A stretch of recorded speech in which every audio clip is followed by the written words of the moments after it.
देख रहे हैं अवाम के उठाए गए सवालात, हालत हाजरा पर तबसरों, तज्जियों, खबरों पर मुहित प्रोग्राम न्यूज लाइन रिदा सैफी के साथ।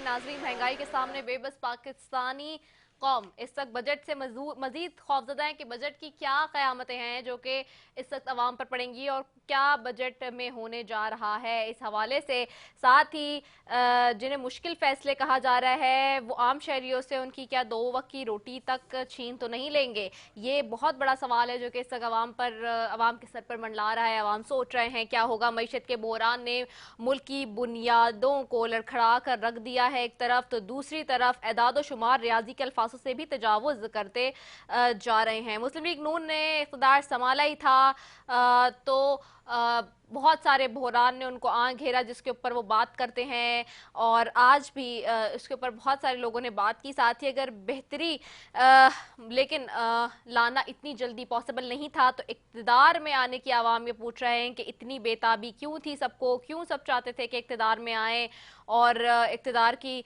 बागडोर संभालें। साथ ही हुकूमत में आने से पहले मिफ्ता इस्माइल कहते थे कि हम हुकूमत में आएंगे तो हमारा मकसद आवाम की जिंदगी बेहतर बनाना होगा। एक निजी टीवी चैनल को इंटरव्यू देते हुए उन्होंने क्या कहा था, ये वो सुनवा देते हैं। क्या मिफ्ता इस्माइल और उनकी जमात पेट्रोल डीजल सस्ता करेगी या इतना ही रहने देगी या बढ़ा देगी? हमारी policy is obviously to make life easy for Pakistanis. जी, ये अप्रैल का शॉट है, मैंने आपको सुनवाया है, ठीक है। अब आगे चलते हैं। जब मालूम था कि इमरान खान की पॉलिसियां गलत थी और वो IMF से तबाहकुन मुआहदे कर चुके थे जिसका तस्करा बार बार माजी में ऑपोजिशन करती है जो मौजूदा हुकूमत है, हालात मजीद मुश्किल होंगे, तो इक़्तिदार में आने से पहले आपने ये क्यों कहा कि आम आवाम को सुहाने ख्वाब क्यों दिखाए। अब मुल्क भयानक इक़्तिसादी सिमत में बढ़ रहा है, मईशत तेजी से जिन घाटियों की तरफ रवा दवा है वो तशवीशनाक है। मौजूदा हुकूमत कहती है कि पिछली हुकूमत ने लैंड माइन्स बिछाई हैं जिसकी वजह से हमें IMF की मुश्किल शराइत मानना पड़ रही है। लेकिन साबिक वजीर खजाना शौकत तरीन कह रहे हैं कि IMF ने इतनी मुश्किल शराइत रखी ही नहीं थी। IMF ने बिजली की कीमतों में 4 रुपए 45 पैसे फी यूनिट बढ़ाने का तो कहा था, मगर एकदम से 7 रुपए बढ़ा दिए। साबिक वजीर खजाना शौकत तरीन क्या कह रहे हैं, जी आइए वो दिखा देते हैं। इलेक्ट्रिसिटी पे इन्होंने बढ़ा दिए 7.5 रुपए, जिसकी 47% बढ़ा दिया है। मुझे IMF कहता था कि पूरा आप जो 4.95 रुपीज़ बढ़ाएं, मैं नहीं माना था। मैंने 2.25 रुपए बढ़ाया था पहले और इस दफ़ा मैंने कहा जुलाई में मैं 2.5 रुपए और बढ़ाऊंगा, तो तकरीबन 4.5 रुपए इन्होंने एक ही झटके में 7.5 बढ़ा दिया। लेट गए सामने IMF के। IMF ने हमें कभी गैस के बारे में नहीं कहा था। अवाम दोस्त माशी पॉलिसी बनाने में नाकाम हो चुकी है। क्या IMF की शराइत वाकई इतनी मुश्किल हैं जितने फैसले मुश्किल आज की हुकूमत कर रही है? क्योंकि एक तरफ अभी ये भी पता चल रहा है कि पाकिस्तान और IMF के दरमियान कई बजट अहदाफ पर स्टिल डेडलॉक बरकरार है। कल माली बजट पेश किया जाना है, इसके बाद जो महंगाई का एक सैलाब आएगा क्या उसकी शिद्दत कोई बर्दाश्त कर पाएगा? एक तरफ मौजूदा हुकूमत कहती है कि 80% पेट्रोल अमीर लोग इस्तेमाल करते हैं। वजीर खजाना ने निजी चैनल को इंटरव्यू देते हुए क्या मंतक बयान की है, आइए वो भी देख लेते हैं। नंबर 2, अब आप बात कर रहे हैं कि क्या पेट्रोल बढ़ेगा, तो उस पर मैं बात करके फिर बजट की रिलीफ पे आता हूँ। पेट्रोल देखें, 80% से ज़्यादा पेट्रोल जो है वो पाकिस्तान के 40% अमीर तरीन लोग इस्तेमाल करते हैं। डीजल का भी तकरीबन जो है वो अमीर लोग जो है वो बहुत ज़्यादा इस्तेमाल करते हैं कंपेयर टू गरीब लोग। दूसरी जाने वजीर आजम साहब ने गरीब अफराद को 2000 रुपए माहाना रिलीफ दिया क्योंकि ज्यादातर पेट्रोल गरीब अवाम इस्तेमाल करती है, उन पर बोझ कम पड़े। वजीर आजम ने गरीब अवाम के लिए पैकेज देते हुए क्या कहा, वो भी सुन लेते हैं। पेट्रोल और डीजल की कीमतों में इजाफे के बोझ से बचाने के लिए 28 अरब रुपए माहाने से नए रिलीफ पैकेज का आगाज कर रहे हैं, जिसके तहत फौरी तौर पर पाकिस्तान के 1 करोड़ 40 लाख गरीब तरीन घरानों को 2000 रुपए दिए जा रहे हैं। ये 2,000 रुपए क्या होते हैं? सवाल ये है। सवाल ये भी है कि क्या मौजूदा हुकूमत कंफ्यूज है? क्या मईशत का जिन मौजूदा हुकूमत के दिन ब दिन खतरनाक होता जा रहा है? 2,000 रुपए एक तरफ कह रहे हैं कि इसलिए दे रहे हैं कि गरीब आवाम ज़्यादा से ज़्यादा कहती है। वज़ीर आज़म ये कह रहे हैं, वज़ीर ख़जाना कह रहे हैं कि जी पेट्रोल अशराफिया इस्तेमाल करती है 40%। ये हम नहीं कह रहे, ये आपके ही बयानात हैं जो आप कह रहे हैं, तो वो इसीलिए सारे आपको सुनवा दे। जी डिबेट का पैनल फोरम ऑन करूंगी, पैनल की तरफ चलूंगी इसी सारी सूरत हाल पे। सबसे पहले ज्वाइन कर रहे हैं चौधरी नूरुल हसन तनवीर साहब हैं, मेंबर कौमी असेंबली मुस्लिम लीग नून से, आपको खुशामदेद कहती हूँ। यावर बुखारी साहब हैं, पाकिस्तान तहरीक इंसाफ के रहनुमा हैं, आपको भी खुशामदेद कहती हूँ, बहुत शुक्रिया। ख्वानज़ादा चटान साहब हैं, पाकिस्तान पीपल्स पार्टी के रहनुमा हैं, आपको भी खुशामदेद कहती हूँ, बहुत शुक्रिया आप तीनों मौजूद मेहमानों का। सबसे पहले चौधरी नूरुल हसन तनवीर साहब आपकी तरफ आऊंगी। आपको मैंने अभी ये सारे शॉर्ट सुनवा दिए। क्या पेट्रोल जो कि महंगे पे महंगा हो रहा है, क्या चीज़ें जो महंगे पे महंगी हो रही हैं वो सिर्फ अशराफिया इस्तेमाल करते हैं जैसे कि मिफ्ता इस्माइल साहब अभी फरमा रहे थे, या फिर वज़ीर आज़म साहब ठीक कह रहे हैं कि 2,000 रुपए इसलिए दे रहे हैं ताकि लोगों को रिलीफ मिले, खासतौर पे पेट्रोल जैसी कीमतों के लिए? देखिए, वो जो ना उन्होंने जो मियां शहबाज शरीफ साहब ने कहा है जी कि पेट्रोल 2,000 रुपए, तो वो ऐसे ही है ना कि अगर पेट्रोल मोटरसाइकिल में या छोटी गाड़ी में अगर आप इस्तेमाल कर रहे थे तो उसमें जो डिफरेंस आया पर लीटर का, उसी हिसाब से जो है ना उन्होंने उनको रिलीफ दे दिया। लेकिन ये जो बात है कि सिर्फ अशराफिया इस्तेमाल करती हैं, लेकिन हमें थोड़ा सा दिल को बड़ा करना होगा और हौसला करना होगा, और जब आप हौसला करेंगे, बड़ा करेंगे, फिर हमें बात समझ आएगी कि इस वक्त जहां तक बात है ना पेट्रोल की और डीजल की, ये तो पूरी दुनिया में लोग जो है ना वो रो रहे हैं, और महंगाई इस कदर हो गई है कि जो संभल रही। लेकिन इसके साथ साथ जो बाकी चीजें हैं उन पर बेस्ट कंट्रोल होना चाहिए, और नए टैक्सेस जो हैं वो नहीं लगने चाहिए, और आवाम के लिए कोई सहूलत दी। चले एक पेट्रोल के ऊपर हम टाइम जो है ना वो जाया ना करें डिबेट करके कि वक्त हम जो है ना उसी के पीछे पड़े रहे हैं, क्योंकि वो जो आर्गूमेंट इससे पहले पीटीआई वाले दे रहे थे, पूरी दुनिया में समझा रहे थे हमें कि पेट्रोल महंगा हो गया, पाकिस्तान में महंगा हो गया, तो हम कहते थे कि नहीं, ये आपकी नलायकी की वजह से हो रहा है। अब आपके सामने जो हदफ है ना वो ये है कि आपने इसको इन मुश्किल हालात से बाहर कैसे निकलना है। तो इन मुश्किल हालात से बाहर निकलने के लिए ऐसे इकदाम करने चाहिए, अपनी एक्सपोर्ट्स बढ़ानी चाहिए, पाकिस्तान में लोगों को सहूलत दे के अपनी पैदावार में इजाफा करना चाहिए, और पूरी दुनिया में हमारे पास इस वक्त 65% जो मैन पावर है, जो जवान है, उनके लिए पूरी दुनिया में जो है ना वो जॉब ढूंढनी चाहिए, ताकि हम अपनी जो कुव्वत खरीद है उसको हम आगे लेके चले जाएं। कुव्वत खरीद को जो है ना वो इतना बढ़ा दें, काम इतना करें कि घर में अगर आप जो पहला हमारा सिस्टम है ना कि एक कमाने वाला और 10 खाने वाले, वो ना हो, आप रोजगार के मौके पैदा करके दें। यानी हुकूमत वक्त जो है, जो कि मियां शहबाज शरीफ साहब की है, जो मुस्लिम लीग नून की है, जो हमारी हुकूमत है, इनके लिए चैलेंज ये है कि आप जो है ना वो मईशत को संभाला दें। आप मैक्सिमम 90 डेज में, 120 दिनों में आप ऐसे उस स्टेज पे आ जाएं जहां जो रोजाना महंगा हो रहा है डॉलर, वो रुक जाए, हमारे जो मसाइल हैं उसमें इजाफा ना हो, जो हमारे मसाइल हैं ये बतदरीज कम हो जाएं, और पाकिस्तान में जो पैदावार है, देखिए ना कितनी जो है हमारी बदकिस्मती है कि पहले जो 2013 से पहले जो सूरत हाल थी वो ये थी कि हमारे पास कारखाने ही नहीं थे, हमारे पास इंडस्ट्री नहीं थी कि हम बिजली पैदा कर सकें। अब हमारे पास सूरत हाल ये है कि अब हमारे पास उसको चलाने के लिए वसाइल नहीं है। तो हमें ऐसे नहीं करना चाहिए। एक स्टेज के ऊपर हम पहुंचे थे, उसको हमने 4-5 साल गुज़िश्ता हुकूमत में उसको वो किया, खराब किया। जाहिर है जब हम बात करेंगे तो अब उन्होंने क्या खराबी की उसके ऊपर भी हम ज्यादा जोर ना दें, बल्कि हमारा जोर जो है क्योंकि मेरी नजदीक इमरान खान इज हिस्ट्री, उसके ऊपर इमरान हुकूमत के ऊपर बुरा भला कह के उनके ऊपर वक्त जाया करने की बजाय हमें अपनी कारकर्दगी जो है उसको बेहतर बनाना है। हमें यही जो वक्त हम दूसरों को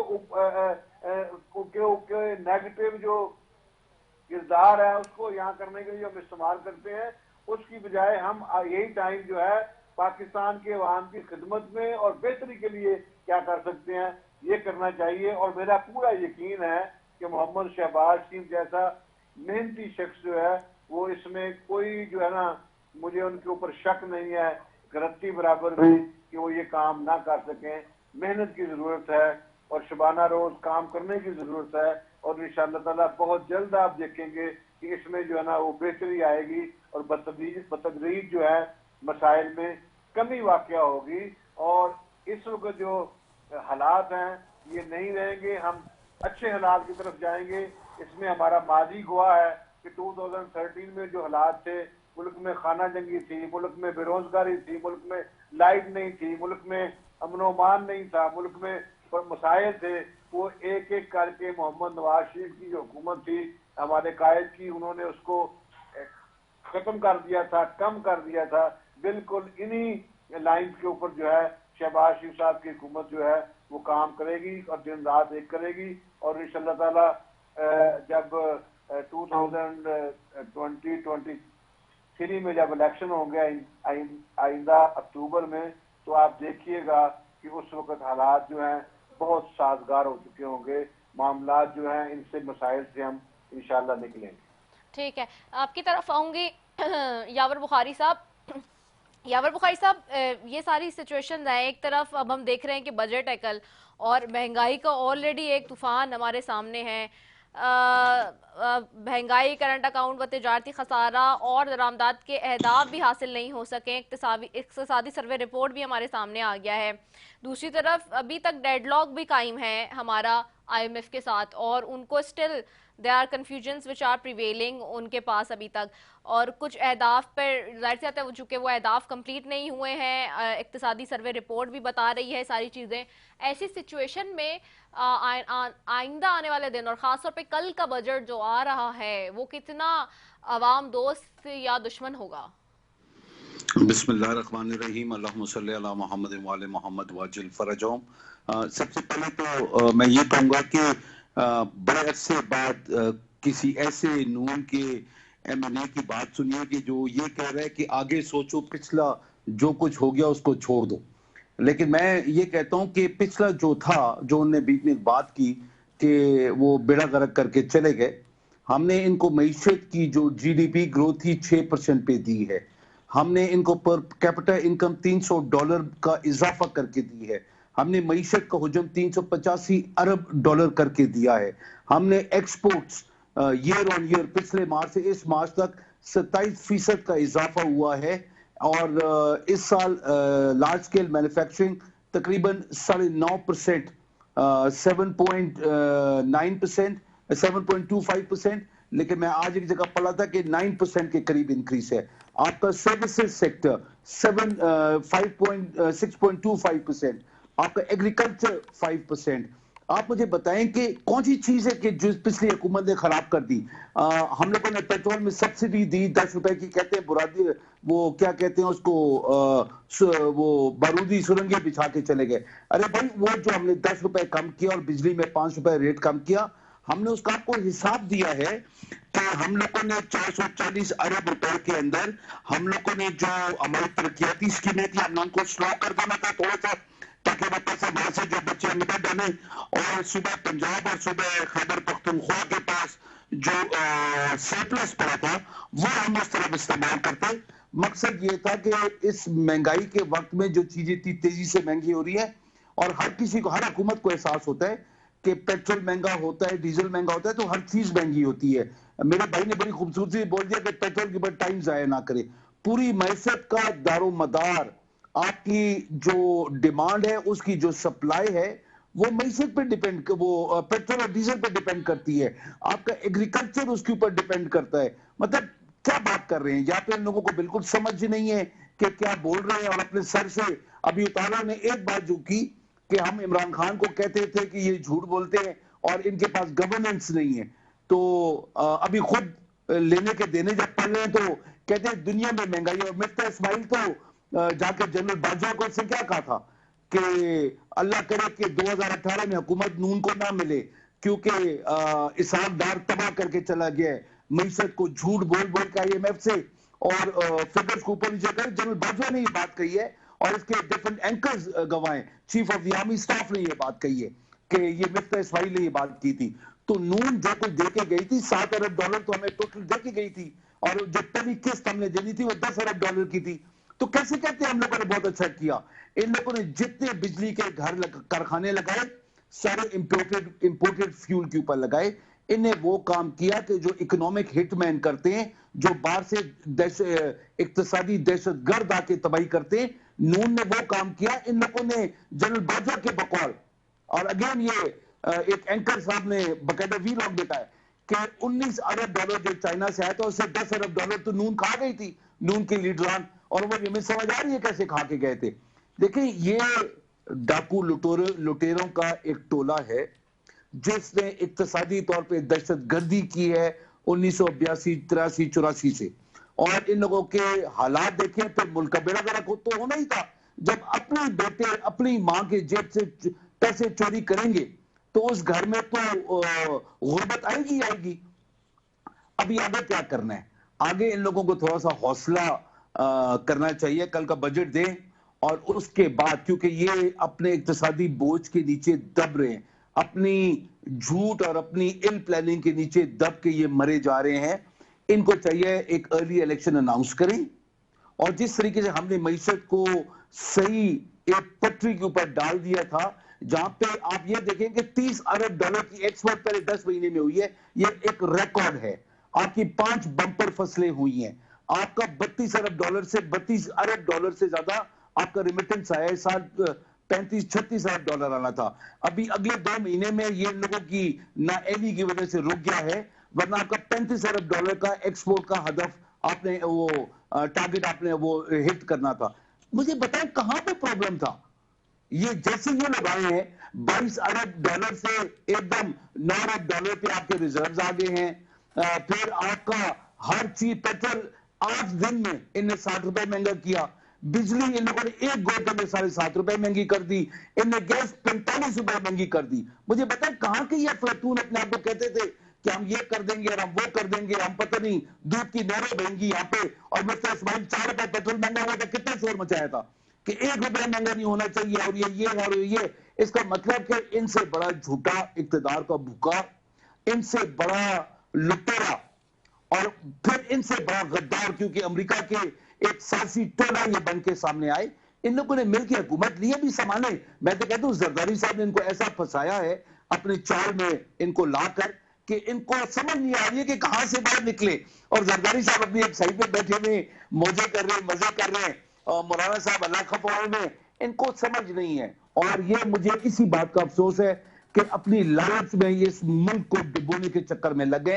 अल्लाह पाक करे इस मुल्क को कभी कुछ ना हो, किसी की नजर ना लगे, और ऐसे नाअहल चोर डाकू तो कभी भी खुदा इस धरती को दोबारा ऐसे हुक्मरान कभी ना दे। ओके चले, मैं अख्वानज़ादा चटान साहब आपकी तरफ जाती हूँ। सो मेनी फ्रंट्स जो कि यावर बुखारी साहब जिसके ऊपर बात कर रहे हैं उन्होंने डिस्कस कर दिए हैं।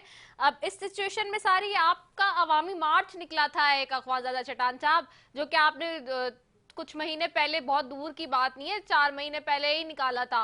वो मार्च किधर गया? वो आवाम के लिए निकाला था। अब शाजिया मरी साहिबा के कल शॉर्ट सुनाए थे मैंने, आपके मुख्तलिफ जो मिनिस्टर्स हैं उनके शॉर्ट सुनवाए थे, और अभी PMLN के शॉर्ट्स भी हम देख रहे हैं।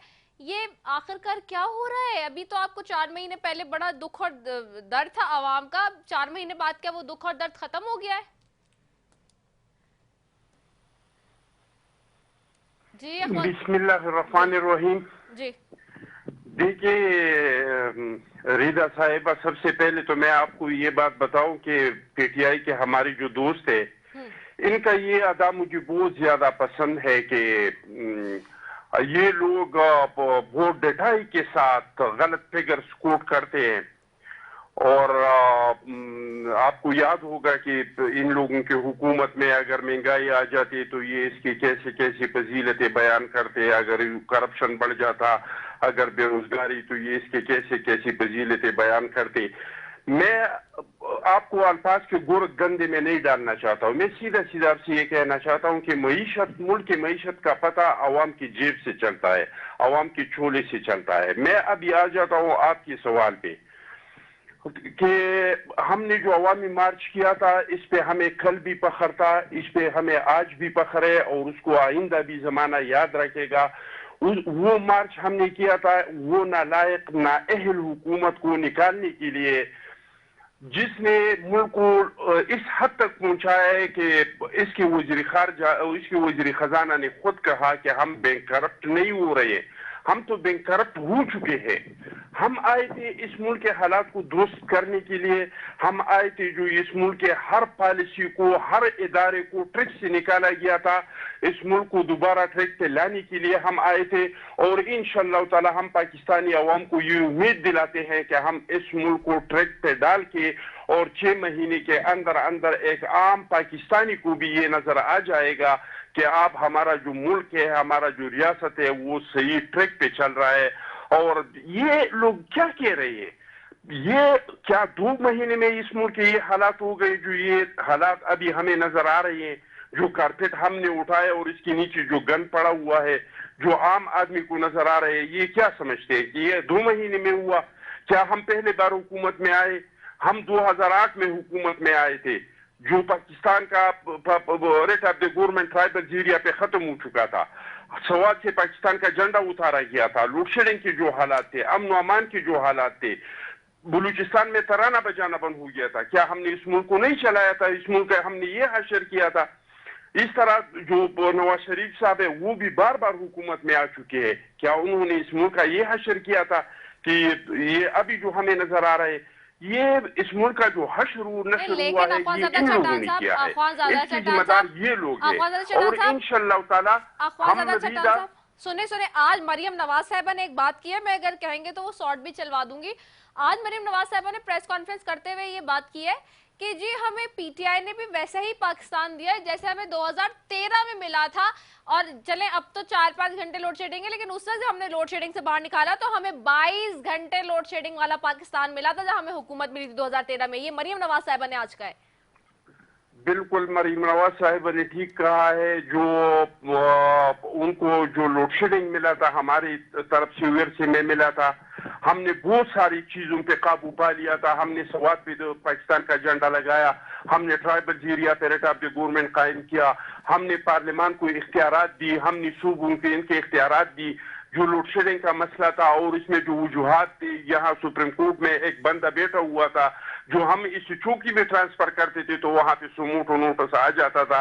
हमारी जो मंसूबे थे जो हम ला रहे थे वो अदालतों में इस पे केसेस चल रहे थे। तो ये अगर उन्होंने कहा है तो उन्होंने बिल्कुल ठीक कहा है। और अभी हम इसलिए आए हैं कि ये मुल्क को बचाए, वरना हमें क्या हो गया था? 4 साल तो इन लोगों ने गुजारे, 4 साल में जो टफ टाइम था वो हमने गुजार दिया।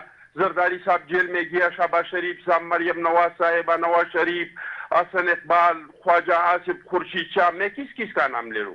अब तो हमारे सारे लोग अदालतों से बरी हो गए, अब तो अवाम हमारी तरफ आ रही थी। फिर हमें क्या जरूरत था कि हम इस टाइम पे हुकूमत लेते सिर्फ 1 साल के लिए और इतने टफ फैसले करते। लेकिन जब बात मुल्क की आ जाती है फिर अवाम, फिर मैं, फिर आप सारे पीछे रह जाते हैं। अब मसला बना था रियासत पाकिस्तान का, अब मसला बना था हुकूमत पाकिस्तान का, और हमने पाकिस्तान को बचाना था, हमने रियासत को बचाना था। इसके लिए चाहे हमारा वोट जाए, हमने ऐसे टाइम पे जो बीवी की शहादत हुई पे पाकिस्तान कप्पे का नारा लगाया, और इस बार भी जो मुल्क को नुकसान हुआ हमने वोट को खातिर में नहीं लाते हुई जरदारी साहब ने लीड किया, सबको इकट्ठा कर दिया, और पहले बार इस पाकिस्तान में एक वजीर आजम को जमहूरी तरीके से हमने निकाल दिया। हमने इसके लिए कोई गैर जमहूरी तरीका इख्तियार नहीं किया है। जो पाकिस्तान का रिकॉर्ड है कि आज तक जितने भी वजीर आजम हुकूमतों से निकाले गए वो सारे के सारे गैर जमहूरी तरीकों से निकाले गए।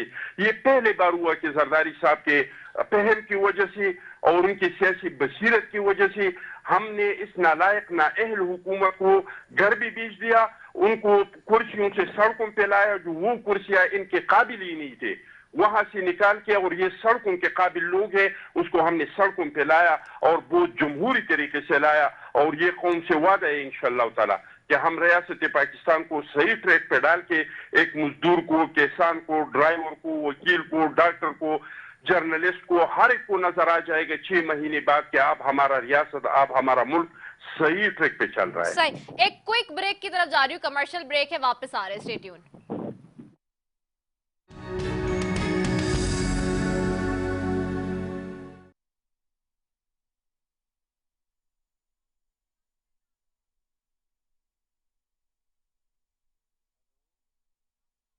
ना अब आप आखिर में चलाते रहना, वापस आ जाओ भले।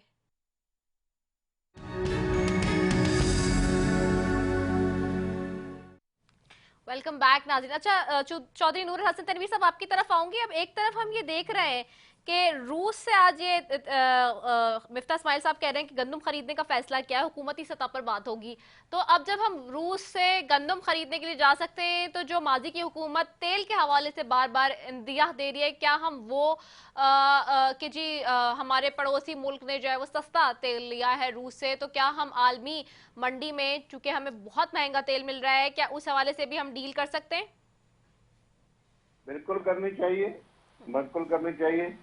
और मैं अर्ज ये करना चाहता हूँ कि यावर बुखारी साहब बात कर रहे थे, उन्होंने हमें डाकू कहा, लुटेरे कहा, और तो कहा जी कि एक टोला है जो पाकिस्तान को जिन्होंने तबाह बर्बाद कर देगा, और ऐसे ताने दे रहे थे, बददुआएं दे रहे थे कि पता नहीं जी अपना तबाह बर्बाद कर देंगे हम।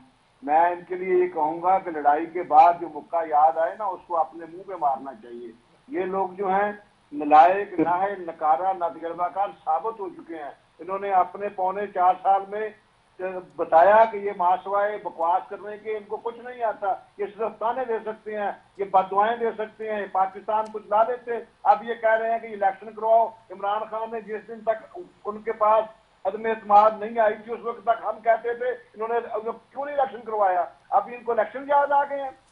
इनको चाहिए कि आप ये सब्र करें, और जो आपने दूध और शहद की नहरें जो है ना बहाई है ना, वो हम सबको नजर आ रही हैं। आप लोग जो हैं बदजुबान और बद कलामी करने के मास्टर हैं, इसके अलावा और कुछ नहीं है। और आपकी जो अवाम के सामने जो आपकी हकीकत है वो भी खुल के सामने आ गई है। आप पाकिस्तान में जब इनकी हुकूमत थी तो उस वक्त मौलाना फजलुर रहमान साहब 2 दफा इस्लामाबाद आए, मुस्लिम लीग नून जो है वो 1 दफा इस्लामाबाद आई, एहतियाजी जो है वो मुजाहरे किए, लेकिन एक जो है ना एक तिनका तक जो है ना वो नहीं तोड़ा गया। और ये आते हैं और आके पूरे इस्लामाबाद को जो है ना वो आग लगा देते हैं। इनको शर्म नहीं आती। ये एक ऐसा टोला है बजाते खुद जिनके पास माशवाए, और ये कि हमने इमरान खान तो सियासी तौर पे मर चुका हुआ, बल्कि हमने इसको दफना दिया है, उसकी तो कोई गुंजाइश ही बाकी नहीं रह गई। अब ये हमें ताने देते रहे। आप तैयारी करें ना, जो आपने 8 माह के बाद या अब करना है वो उस वक्त कर लीजिएगा। 12 महीने के बाद जब इलेक्शन आएंगे अक्टूबर में 2023 में, हम आपका इंशाअल्लाह सामना करेंगे और हम देखेंगे कि आप कैसे आते हैं हल्कों में। सही है। याफर बुखारी साहब, आपके पास आऊंगे। यावर साहब, गंदम के हवाले से तो फैसला हो गया है, हो सकता है जैसे कि चौधरी नूर हसन तनवीर साहब करें कि करना चाहिए। तेल के बार बार आप जो बात करते हैं उसके ऊपर भी फैसला हो जाए तो फिर हालात बेहतर हो सकते हैं।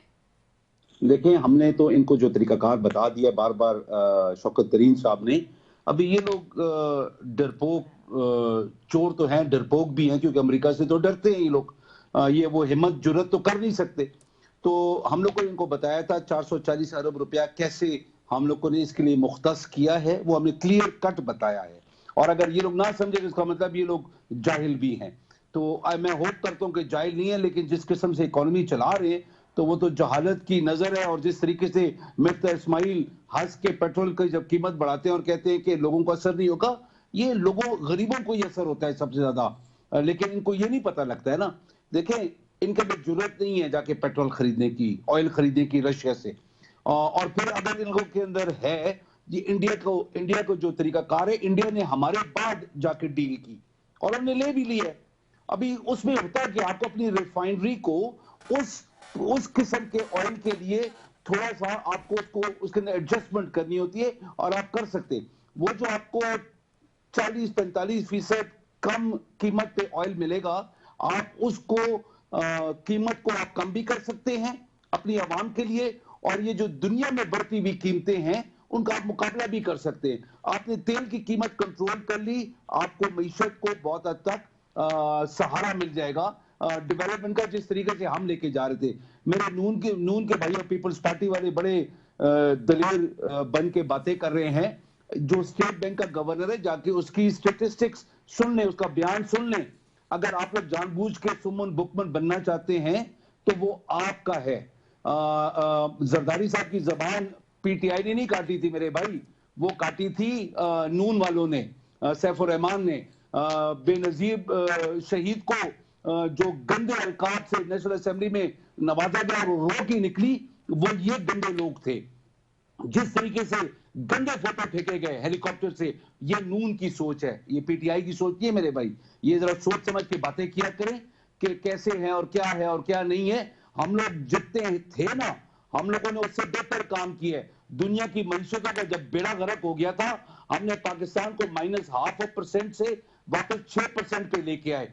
आप लोगों ने तो सिवाय पैसे खाने के, चाहे चीन से पैसा आया, चाहे वो नवाज शरीफ ने 1998 में वो लोगों को बोला कि पैसा जमा करा और कर्ज उतारे और वो डॉलर खा के भाग गया। मतलब वो ऐसा डरपोक मफरूर है कि अपने भाई के एक इंपोर्टेड वज़ीर आज़म के होने के बावजूद जुर्रत नहीं कर रहे इधर आने की। और इन लोगों की खबासत देखें कि एक मफरूर बेटे को बिठाया हुआ है ऑफिशियल डेलीगेशन में, किस हैसियत से? मुझे जरा बता दें इखलाकियात, जो डिप्लोमेटिक इखलाकियात हैं वो मुझे बता दें कि कहां पे अलाउ करते हैं कि बाप क्योंकि वज़ीर आज़म है तो बेटा वो अरस्तु का औलाद वहां पे बैठेगा हेड टेबल पे, जहां पे प्राइम मिनिस्टर ऑफ पाकिस्तान, चाहे वो इंपोर्टेड है वो और इसके तुर्की का सदर बैठा हो। मतलब ये कहां की बातें? वो इसके जब बेनजीर भुट्टो साहब जाती थी, मुझे बताएं किस तरीके से वो जाके अपने को कंडक्ट करती है, जिस तरीके से ये कंडक्ट करते थे। मुझे ये बता दें इमरान खान साहब जब जाते थे कौन साथ होता था उनके। ये चीजें जो बताती हैं कि आप इंसान हैं कि आप जाहिल हैं, आप इंसान हैं कि एक सदर होने के काबिल हैं कि नहीं है, एक वज़ीर आज़म होने के काबिल हैं कि नहीं है। मुझे अफसोस के साथ मुझे ये कहना पड़ता है, ये दोनों, आसिफ जरदारी बम्बिनो के टिकट ब्लैक करने वाला शख्स, आज जब सदर बना आप उसकी प्रॉपर्टीज देख लें। नवाज शरीफ एक वो बंदा के जिसकी एक फाउंड्री थी, और जैसे वो वज़ीर आला बनाए उसके बाद इनको बने कुरान के ऊपर हाथ रख के सिर्फ रिसर्च कर लें। ये दोनों भाई, जरदारी की भी प्रॉपर्टी और नवाज शरीफ की भी, बाकी गोली मारे इस टीवी प्रोग्राम को, सबको छोड़ दे। खुदा को इन्हें जवाब देना है, सिर्फ कुरान के ऊपर हाथ रख के बोले, सिर्फ कुरान के ऊपर हाथ रख के बोले कि इन लोगों ने इस कौम को लूटा है कि नहीं लूटा है, डॉक्टर मारा है कि नहीं मारा है। मतलब मोटरवे बनी है तो 15 अरब रुपए लाहौर इस्लामाबाद मोटरवे से खा गए। मतलब कुछ खुदा का खौफ होता है यार। इनके वक्त में 42 करोड़ रुपए का 1 किलोमीटर मोटरवे का बनता था, हमारे वक्त में वही स्पेसिफिकेशन 17 करोड़ रुपए का। मतलब ये लोग तेल के कारखाने लगा दे बिजली बनाने के, मतलब यही सोलर के ऊपर लेके जाते, यही गैस के ऊपर रखते, ये तो नहीं रखा, लोकल कोयले के ऊपर रखते, ये नहीं रखा। अभी जो चट्टान साहब बातें कर रहे हैं और मेरे लिए इतनी बड़ी फिगर्स दे रहे हैं कि हम 6 महीने बाद ये कर देंगे और हम वो कर देंगे, वो हमने देखा हुआ इन लोगों को, जो कुछ ये लोग करके जाते हैं। इन लोगों ने मईशत का बेड़ा गर्क किया था एक दफा पहले, 93 में भी जब बेनजीर भुट्टो शहीद आई थी तब भी बिल्कुल सनत हमारी बैठ गई थी, और ये रिकॉर्ड है, चेक कर ले, मैं चट्टान साहब को चैलेंज कर रहा हूं, और ये 2008 से 13 तक भी आप चेक कर ले।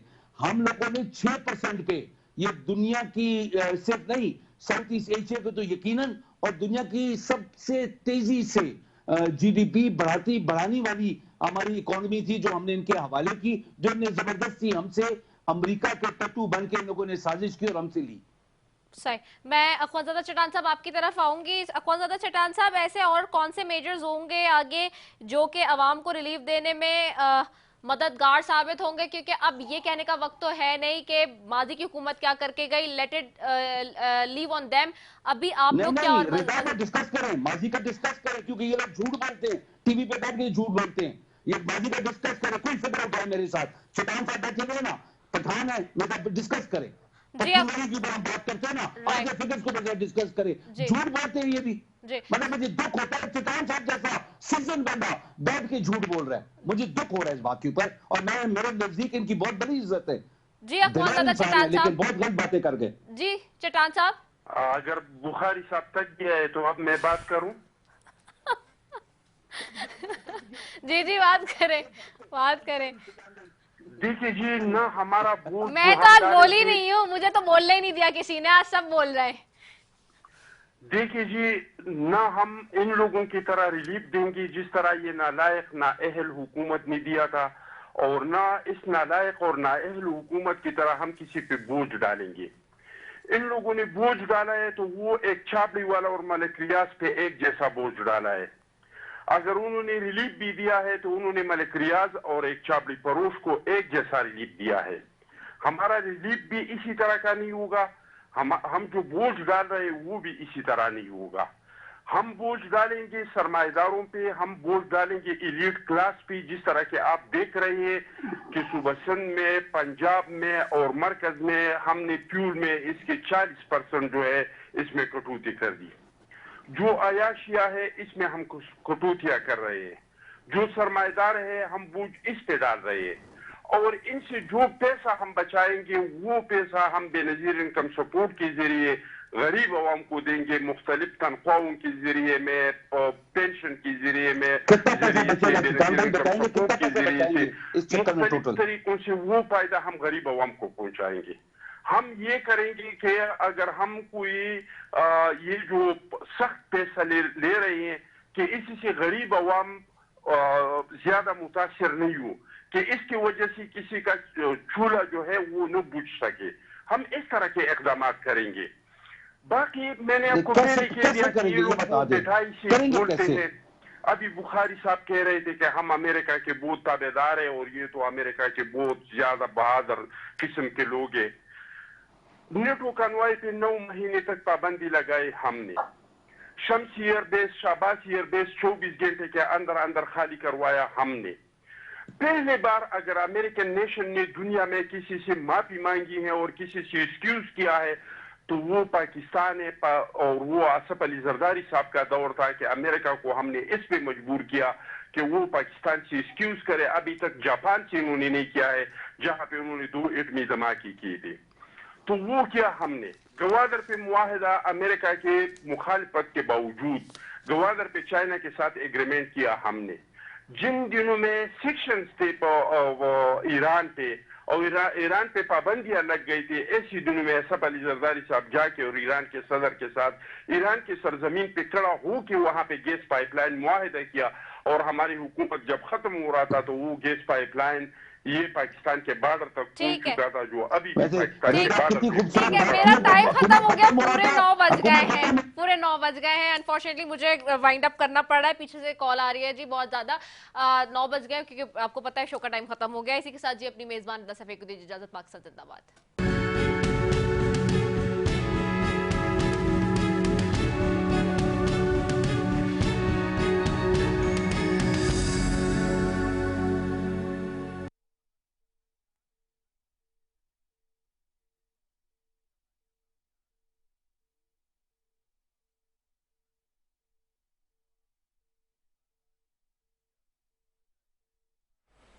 Mic check 1 2 3 mike check. Mike check, आवाज आ रही है? Mike check, mike check.